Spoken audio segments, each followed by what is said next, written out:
मित्रों, आपने एक फिल्म देखी होगी संजय लीला भंसाली की ब्लैक। जी हाँ, मैं उसी ब्लैक फिल्म की बात कर रहा हूँ जिसमें अमिताभ बच्चन और रानी मुखर्जी ने बहुत ही शानदार अभिनय किया था और अमिताभ बच्चन को उसके लिए राष्ट्रीय पुरस्कार भी मिला था। उस फिल्म में अमिताभ बच्चन ने एक टीचर की भूमिका निभाई है जो कि अपनी शिष्या रानी मुखर्जी को बिना आँखों के भी इस दुनिया को की लाइट को देखने के लिए प्रेरित करता है। यदि उस फिल्म के अंत में हम आते हैं तो हम देखते हैं कि अमिताभ बच्चन जो कि देवराज के किरदार में थे, वो अपने शिष्या के जीवन का अंधेरा यानी ब्लैक को हटाते हुए लाइट देने के प्रयास में अपने जीवन के अंतिम पड़ाव में आकर के एक बीमारी से ग्रसित हो जाते हैं। वह सब कुछ भूल जाते हैं, अपने शिष्या को भी नहीं पहचानते, उस शिष्या को जिसके लिए उन्होंने सब कुछ समर्पित किया था। वह बीमारी थी अल्जाइमर। हाँ मित्रों, अल्जाइमर यानी सब कुछ भूल जाना। आज मैं इसी बीमारी की बात करूंगा। यह कितनी खतरनाक हो सकती है, एक व्यक्ति अपने को ही नहीं पहचानता। जी हाँ मित्रों, यह ऐसी बीमारी है अल्जाइमर। हमारा आज का वीडियो इसी अल्जाइमर बीमारी के ऊपर है जो कि बुजुर्गों में बहुतायत होती है, बहुत तेज़ी से बढ़ रही है। इसको ये बीमारी कैसे होती है, इससे बचने के लिए हम क्या कर सकते हैं, आज का वीडियो हमारा इसी पर आधारित है।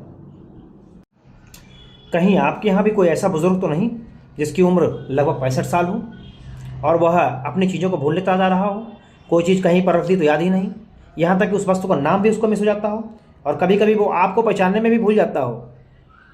जी हाँ, और उसके इस बदलते व्यवहार के प्रति आप सभी लोग कहते हैं बुढ़ापे में सठिया गया है। यदि आप भी ऐसा करते हैं तो सावधान, यह उनके बुढ़ापे में बढ़ती हुई उम्र का असर नहीं है, यह अल्जाइमर हो सकता है। जी हाँ मित्रों, अल्जाइमर एक ऐसी बीमारी जिसमें व्यक्ति सब कुछ भूलने लगता है, जिसको हम डिमेंशिया भी कहते हैं। डिमेंशिया एक कॉमन नाम है और उसके ही एक पार्ट में जो सबसे ज़्यादा कॉमन होने वाली 60% लोगों में जो होती है अल्जाइमर नामक बीमारी होती है, भूलने की बीमारी। यह बढ़ती उम्र के साथ यानी 60 या 65 साल की अवस्था में लोगों को होने लगती है और इससे पीड़ित व्यक्ति धीरे धीरे सब चीज़ें भूलने लगता है। वह यदि बुजुर्ग पति पत्नी हैं तो हो सकता है वे आपस में एक दूसरे को पहचानना भी बंद कर दें। इतनी खतरनाक ये बीमारी हो सकती है। यह एक मस्तिष्क से होती है। इसमें धीरे धीरे सेल डेड होने लगती हैं, न्यूरॉन्स का बनना बंद हो जाता है और यह इरिवर्सिबल बीमारी है। जी हाँ मित्रों, इसको हम ठीक नहीं कर सकते, लेकिन यदि हम इसको पहचान लें तो जहाँ तक ये बीमारी हो चुकी है उसके आगे इस बीमारी से होने वाले खतरे को हम रोक सकते हैं। इसलिए बहुत आवश्यक है इसको समय रहता पहचान लिया जाए। यदि कोई बुजुर्ग भूल रहा है और इस प्रकार की हरकतें कर रहा है तो कृपया उसकी लापरवाही समझकर उसको डांटिए मत, चिल्लाइए मत, बल्कि सोचिए कि कहीं ये अल्जाइमर नामक बीमारी से पीड़ित तो नहीं है।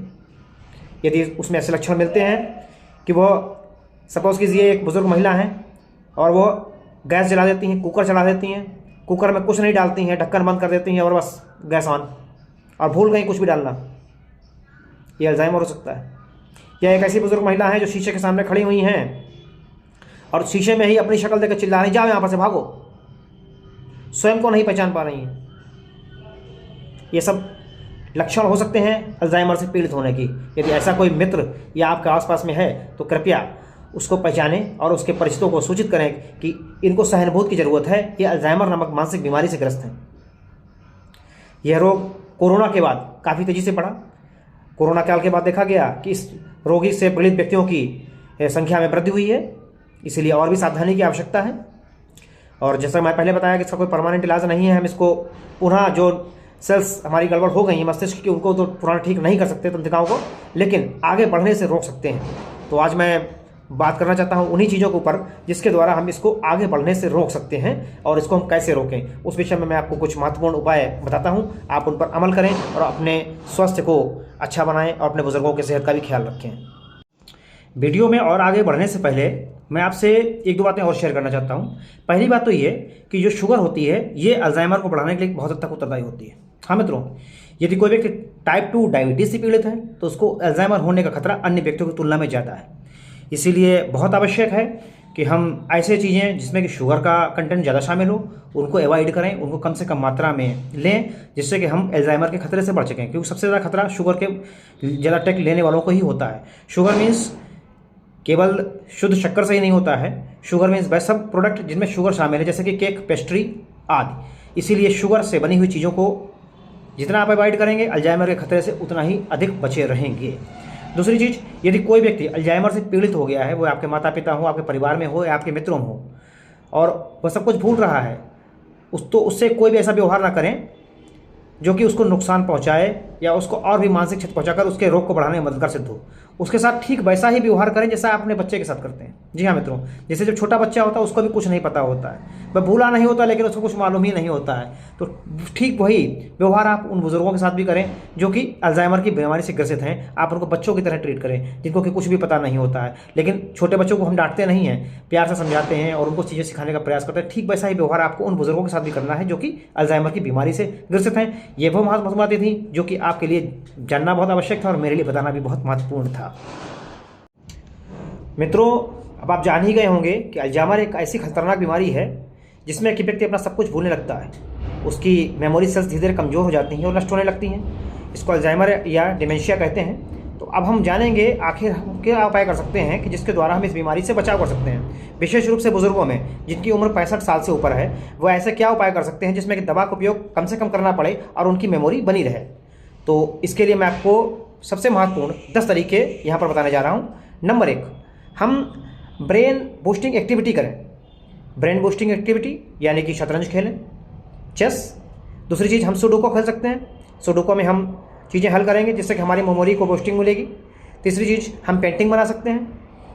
मतलब एक ऐसा टास्क लें जिसमें हमारा दिमाग आगे की सोचे कि हमको आगे क्या करना है और व्यस्त रहे। आप लूडो भी खेल सकते हैं। ये सब चीज़ें अगर 65 साल से ऊपर के लोग करते हैं तो उनका दिमाग की से मेमोरी सेल्स बूस्टिंग होती रहेंगी। तो सबसे पहला उपाय तो यही है कि आपको ऐसा काम करना है जिससे मेमोरी बूस्टिंग एक्टिविटीज़ होती रहें। इसके अलावा नंबर 2, आप रेगुलर फिजिकल एक्टिविटीज़ अवश्य करें, जैसे कि टहलना, वॉकिंग करना।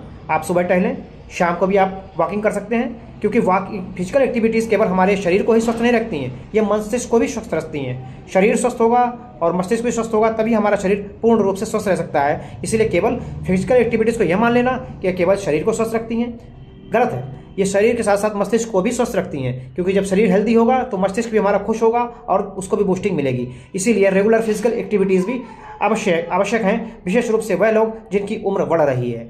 आप स्विमिंग कर सकते हैं, आप नियमित रूप से हल्का व्यायाम भी कर सकते हैं। इसके अलावा अगर मैं बात करता हूँ नंबर 3, तो इसके लिए आप अपने सोशल रिलेशनशिप को मजबूत रखें। सोशल रिलेशनशिप मीन्स अपने पारिवारिक रिश्ते, अपने मित्रों से नियमित रूप से बात करते रहें। यह बात आप उनसे मिलकर भी कर सकते हैं, और यदि आप उनसे मिल नहीं पा रहे हैं तो आप फ़ोन द्वारा उनसे बात कर सकते हैं। और बुजुर्गों के लिए सोशल साइट्स पर फेसबुक को चलाना या व्हाट्सएप के द्वारा मित्रों से चैट करना, यह भी बहुत फायदेमंद हो सकता है। इससे उनका दिमाग व्यस्त रहेगा और उसको एक बूस्टिंग मिलती रहेगी, और रिश्ते मजबूत रहेंगे तो उनका दिमाग एक अच्छे तरीके से अपने आप को हेल्दी महसूस करेगा। विशेष रूप से पारिवारिक रिश्ते को मजबूत रखना बहुत ही आवश्यक है। इसीलिए बहुत ज़रूरी है कि रेगुलर रूप से वह अपने मित्रों से और अपने परिवारजनों से संपर्क करते रहें और अपने पारिवारिक रिश्तों को मजबूत रखें। विशेष रूप से बुजुर्गों के लिए यह हिदायत बहुत आवश्यक है, जिससे कि उनकी मेमोरी अच्छी बनी रहे। इसके अलावा मैं बात करता हूँ नंबर 4 की, तो हम ऐसी डाइट अपने खाने में शामिल करें जो कि हमारे दिमाग के लिए भी हेल्दी हो। जी हाँ, ऐसी डाइट्स जो कि दिमाग को भी बूस्ट करे और हेल्दी है, उसको हेल्थ को अच्छा रखे, जैसे कि ओमेगा 3 फैटी एसिड्स, इसको हमें नियमित रूप से लेना चाहिए। इसके अलावा विटामिन B12, जो व्यक्ति नॉनवेज नहीं खाते उनके लिए विटामिन B12 बहुत ही आवश्यक है, क्योंकि इसमें न्यूरो की प्रॉब्लम्स होती हैं। इसीलिए आवश्यक है कि आप यह सब्स्टिट्यूट अवश्य लेते रहें। अपने खाने में आप फ्रूट्स को शामिल करें, ताज़े फलों को शामिल करें, हरी सब्जियाँ खाएँ और नियमित रूप से फलों का सेवन अवश्य करें। यह आपके सेहत के लिए बहुत ही आवश्यक है, और सेहत अच्छी होगी तो आपका दिमाग भी अच्छे से काम करेगा और आपको अल्जाइमर और डिमेंशिया जैसी बीमारियों से बचाएगा। इसके अलावा मैं आता हूँ नंबर 5 पर। नंबर 5 पर संतुलित नींद। यदि हम संतुलित नींद लेते हैं तो हमारा दिमाग बहुत अच्छे तरीके से काम करेगा, क्योंकि लगातार वर्क करने के बाद हमारे दिमाग में भी थकान आती है, वो भी एक रेस्ट चाहता है। इसीलिए हमको गहरी नींद मिल जाती है तो हमारा दिमाग प्रॉपर तरीके से काम करने के लिए पुनः एक्टिव हो जाता है। इसलिए बहुत आवश्यक है, कम से कम 8 घंटे की नींद बुजुर्गों के लिए बहुत ही आवश्यक है, जो कि वह रात में अवश्य लें। इसके लिए वो अपने लिए एक ऐसा माहौल बनाएं, अंधेरा रखें कमरे में, और हल्की लाइट्स का प्रयोग भी कर सकते हैं, और बहुत देर तक मोबाइल न चलाएं, और समय से अपनी नींद अवश्य लें। नींद का पूरा होना उनके दिमाग को बहुत ही अच्छे तरीके से आराम देगा। इसके अलावा मैं आता हूँ अगले नंबर 6 पर। इसके लिए हम यदि कोई क्रोनिक डिजीज़ है जिससे कि वह पीड़ित हैं 60+ के लोग, तो उसका मैनेजमेंट अवश्य रखें। जैसे कि यदि उनका BP बढ़ा रहता है, या उनको शुगर की बीमारी है या उनको थायराइड है, उसकी वह दवाएं यदि लेते हैं तो उन दवाओं को अपना नियमित रूप पर अवश्य लेते रहें और उसका चेकअप भी करवाते रहें। ब्लड प्रेशर है तो समय समय पर कम से कम 6 7 दिन में उसको नपाएं। शुगर की भी समय समय पर जांच करते रहें, जिससे कि उसको घटने और बढ़ने का पता चलता रहे और वह उसको भी मैनेज रख सकें, क्योंकि शरीर में दूसरी बीमारियाँ होंगी तो अल्जाइमर और डिमेंशिया के मरीजों को और अधिक दिक्कत पैदा करेंगी। इसलिए उन बीमारियों को नियमित रूप से चेक करके और उनकी जो दवाई वो खाते हैं उसको नियमित अंतराल पर लेते रहना बहुत ही आवश्यक है। इसके अलावा मैं अगली बात की अगर बात करता हूँ तो वो रिड्यूस हार्मफुल सब्सटेंसेस, यानी कि ऐसी चीज़ों को नहीं लेना है जो कि शरीर को नुकसान पहुंचा सकती हैं, जैसे कि सिगरेट। यदि आप सिगरेट पीते हैं तो आपको सिगरेट का नहीं लेना है। यदि आप शराब का नशा करते हैं यानी अल्कोहल को लेते हैं तो वो आपको नहीं लेनी है, क्योंकि ये बहुत ही नुकसानदायक है। तो हर उम्र के लोगों के लिए नुकसानदायक है, लेकिन विशेष रूप से यदि आप डिमेंशिया या अल्जाइमर के मर्ज से भी पीड़ित हो रहे हैं तो आपके लिए बहुत ही आवश्यक है कि इन चीज़ों का पूर्णतया त्याग कर दें, जिससे कि आपकी बीमारी बढ़ने ना पाए और आपका ब्रेन अच्छे से वर्क करे। अब मैं आता हूँ नंबर 7 पॉइंट पर। तो यदि आपके पास किसी के फ़ोन नंबर्स हैं या ऐसे आवश्यक कार्य जो कि आप डेली रूटीन में करते हैं और आपको उनको भूलने की आदत पड़ रही है, तो उन सभी को एक जगह सेव करके रखें। यानी आप अपनी डायरी लिख सकते हैं, आप अपने लैपटॉप में उसको सेव कर सकते हैं। यदि आप लैपटॉप चलाते हैं, अपने मोबाइल फ़ोन में रिमाइंडर लगा सकते हैं, जिससे कि समय समय पर आपको उन चीज़ों का ध्यान आता रहे और अपने डेली रूटीन को आप नियमित रूप से कर सकें और धीरे धीरे वो आपके रूटीन में आ जाएँ। ये भी बहुत आवश्यक है। इसके अलावा मैं बात करूंगा नंबर 8 की। तो नंबर 8 पर आप कर सकते हैं स्ट्रेस मैनेजमेंट। यदि आप स्ट्रेस बहुत ज़्यादा लेते हैं तो उसको मैनेज कीजिए, अपने स्ट्रेस को कम करने का प्रयास कीजिए, अपने दिमाग पर से अनावश्यक बोझ को हटाएं। इसके लिए आप योग करें, मेडिटेशन करें और अपने मस्तिष्क को थोड़े धार्मिक कार्यों की ओर ले जाएं, प्रभु भक्ति में अपना दिमाग लगाएं और अनावश्यक चीज़ों से अपने मेमोरी को हटाने का प्रयास करें, ताकि आपकी मेमोरी अच्छी चीज़ों की तरफ आकर्षित हो। यह भी बहुत आवश्यक है, जिससे कि आप डिमेंशिया की बीमारी बढ़ने ना पाए और सेल्स हेल्दी रहें। अब मैं इसके अलावा और बताऊं तो आप नंबर 10 रूप में कर सकते हैं रेगुलर मेडिकल चेकअप। जी हाँ, यदि आपको बीपी या थायराइड या शुगर कोई प्रॉब्लम नहीं भी है, फिर भी आप 60+ हैं, तो अपना रेगुलर मेडिकल चेकअप महीने में या 2 महीने में एक बार अवश्य कराते रहें, जिससे कि यदि आपको कोई बीमारी होने का खतरा पैदा हो रहा हो तो वो आपको पहले से पता चल जाए और आप उसकी केयर कर लें। तो मित्रों, ये वह 10 महत्वपूर्ण पॉइंट थे जो कि 60+ के हमारे बुजुर्गों के लिए बहुत आवश्यक है, जिनको डिमेंशिया या अल्जाइमर की बीमारी है या वो इससे हल्के हल्के पीड़ित होते जा रहे हैं। तो उनके लिए बहुत आवश्यक है कि वो बिना दवाओं के, जो दवाएं उनकी चल रही हैं वो 2 अलग की चीज़ है, इन जो उपाय मैंने बताए हैं इनका प्रयोग करके अपने डेली रूटीन को कुछ हद तक संभालने में सफल हो सकते हैं। चूँकि मैं एक आयुर्वेदाचार्य हूँ, इसीलिए मैं यहाँ पर अगर बात करूँ आयुर्वेद के परिप्रेक्ष्य में, तो इसको हम बात व्याधि के अंतर्गत मानते हैं। और बात व्याधि की इस अल्जाइमर या डिमेंशिया नामक डिजीज़ के लिए हम आयुर्वेद में यदि कुछ चीज़ें ले सकते हैं, तो मैं कुछ महत्वपूर्ण चीज़ें आपको यहाँ पर अवश्य बताना चाहता हूँ। हम अश्वगंधा का प्रयोग कर सकते हैं। जी हाँ, अश्वगंधा का प्रयोग बहुत ही अच्छा होता है। ये हमारे मस्तिष्क और शरीर को दोनों प्रकार से स्फूर्त रखता है। इसके अलावा इसमें कई अन्य ऐसे आवश्यक तत्व हैं जो कि बहुत ही हमारे शरीर को फायदा करते हैं। तो नंबर 1 आप अश्वगंधा का प्रयोग करें। इसके अलावा आप हल्दी, इसको हम हरिद्रा भी कहते हैं, आप हरिद्रा का प्रयोग कर सकते हैं। इसके अलावा आप शंखपुष्पी, जिसको कि हम सभी लोग पहले से ही जानते हैं कि मस्तिष्क के लिए बहुत ही लाभदायक होता है, शंखपुष्पी का प्रयोग कर सकते हैं। आप गुग्गुल का भी प्रयोग कर सकते हैं, यह कि सेल्स के लिए ये भी लाभदायक हो सकता है। तो प्रमुख रूप से हम हल्दी, शंखपुष्पी, अश्वगंधा इन सब का प्रयोग कर सकते हैं। इसके अलावा आप बादाम का भी नियमित प्रयोग करें। बादाम हमारे शरीर के लिए बहुत ही लाभदायक है, आप बादाम का नियमित रूप से प्रयोग करें। आप बादाम का प्रयोग करने के लिए बादाम को रात में पानी या दूध में किसी में भिगो दें और सुबह उठकर उसको छिकला उतार करके खाली पेट चबा करके खूब खाएं, तो ये आपके लिए बहुत ही लाभदायक होगा। तो प्रमुख रूप से आयुर्वेद में आप इन चीज़ों को ले सकते हैं। इसके अलावा अन्य भी कई औषधियाँ हैं, लेकिन उसका यहाँ पर इस वीडियो के माध्यम से बताना मैं उचित नहीं समझता, क्योंकि उसके लिए मरीज का निरीक्षण करना अत्यंत आवश्यक होता है। मित्रों, मैंने कोशिश की है कि आपको इस अल्जाइमर या डिमेंशिया नामक डिजीज़ से परिचित करा सकूं।